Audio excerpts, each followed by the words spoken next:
past year, ICE has held more migrants in detention than ever before.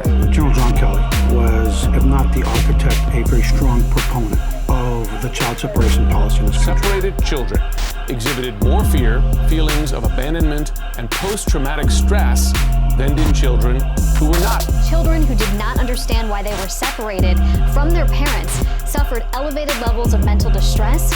Children who believed their parents had abandoned them were angry and confused. The American Immigration Council, an independent advocacy group, says these policies have produced increased human rights violations because of forced family separations, inhumane detention conditions, and the lack of access to legal counsel. Lawyers say they cannot find the parents of 545 children after they were separated at the border. And some of them have not seen their parents in more than 3 years. News reports of this man on a golf cart riding around in one of these facilities and on the board, reportedly, of one of these companies. It doesn't pass the smell test, doesn't pass the swamp test. What's really the motivator? And then I do it, and I say that I'm working on Christmas, planning for the Christmas, and they said, oh, what about the children that they were separated? Give me a break.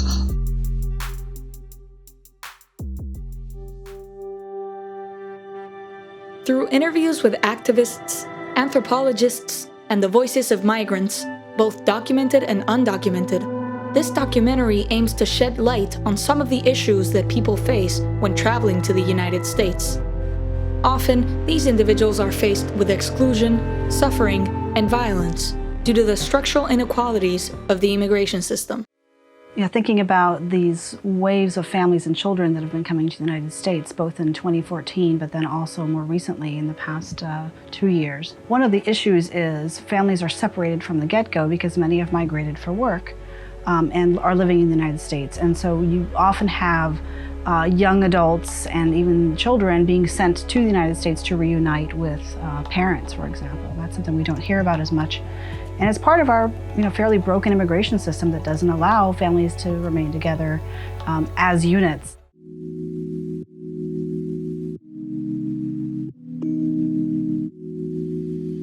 In Florida, the many internment camps and processing centers present an opportunity to focus on one of the most destructive spaces migrants are forced into.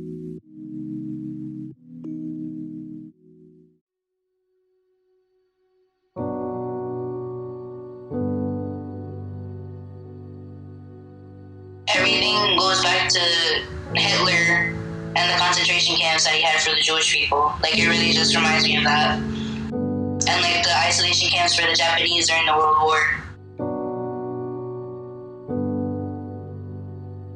It was a lot of like hiding from cops. Like even like today, I'll still catch myself like hiding, like, oh shit, like immigration. I shouldn't have to be worried because I do have a green card now, but they have been detaining like green card holders anyways, like even with like legal status. So it's terrifying, honestly. Like when they first announced like the whole ICE raids and stuff, I told my whole family, I was like, don't leave the house, don't go anywhere. Like my friends would invite me to go out and I'd say no, I'd stay home. Like I kind of like isolated myself for a bit.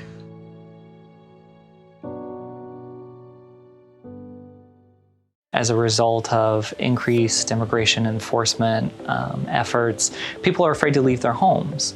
And people aren't just afraid to leave their homes to take their kids to school or go to a place of worship or to go to a grocery store or even go to work, but they're also afraid to leave their homes to seek health care if they need it.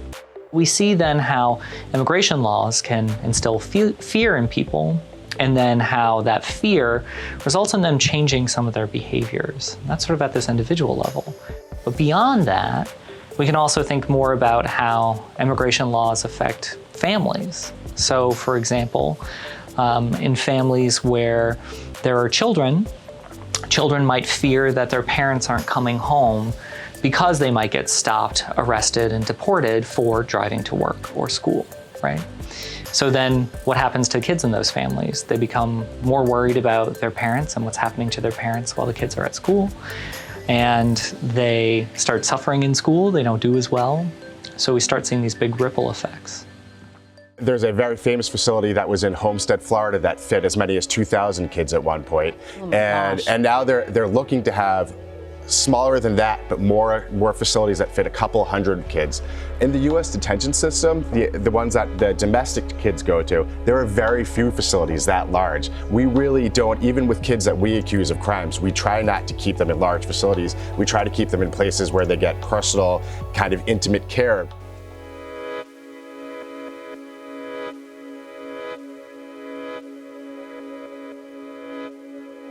Well, certainly there's no reason why families should be separated. That's a policy decision that was made by the current administration. And it was sort of a solution to get around some existing court cases, the Flores case in particular, that prevented long-term detention of families, especially minor children. So this was a policy that was put into place to serve as a form of deterrence. And that's why when you see administration officials responding to some of the outrage, and there's sort of a common sense idea that, well, they shouldn't have left in the first place, or why were they putting their children in such irresponsible conditions. All of this is part of the rhetoric that I think helps to sort of demonize people who are fleeing circumstances over which they have no control. And it really underscores the deterrence principle, right? So the idea that people are outraged by seeing children in detention facilities, often alone in inadequate circumstances, that's part of the deterrence. That's the point, right? So I think when people are outraged and think the conditions should be improved, I think what we're forgetting is that is part of the effect that the current government wants to have on migration. They want it to be inhumane, right? That's the point, in order to deter further migration. So in some ways, calling for more humane environments for children or families who've been detained, it's important, of course, but it also sort of misses the point that this is a violent policy that isn't one that has always been there, right? The policy itself can be changed. It's that simple. If we want to have more humane laws, then we can change these kind of things.